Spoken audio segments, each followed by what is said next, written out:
Karibuni ndugu waandishi wa habari. Labda kama nilivyosema hapo awali, nirejelee hapo.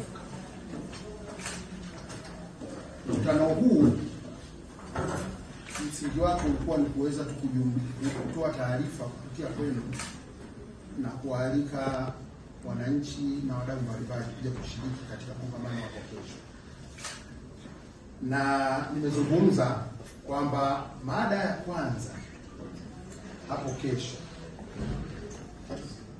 itajikita kuelezea maudhui na vipaumbele vya Dira 2050.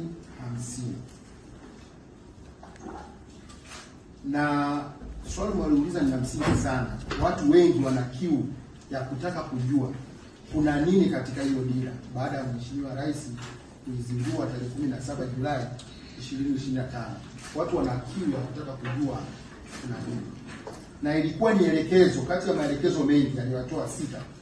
Mojawapo aliyotoa Mheshimiwa Rais ilikuwa ni kwamba watu wapewe elimu ili waweze kushiriki kikamilifu na kwa madhubuti katika kutekeleza dira.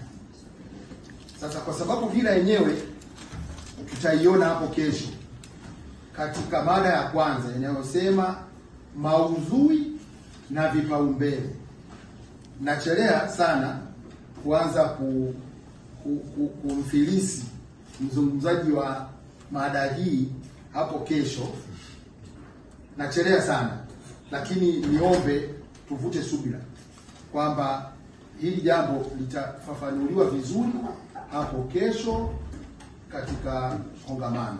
Lakini kwa kutaka pia maarifa haya na ufahamu huu uweze kwenda kwa Watanzania walio wengi ambao wana dukuduku ya kutaka kujua jambo hili, ndio maana tumeweza kuita vyombo vya habari, watakuwa mbashara, TV, hizi social media, lakini pia hata radio. Nafikiri na kuna wenzetu kwa wameshasema wana kiu pia kutaka kuendelea kuzungumza hili jambo ili wananchi wengi waweze kufahamu.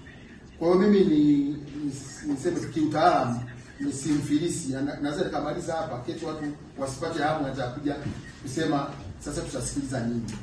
Na si unajua tena profesa akizungumza watu wanaanza kusema profesa shamaliza. Sasa tusiende. Jambo la pili, naomba ndugu yangu akawa alijibu la washiriki. Karibu.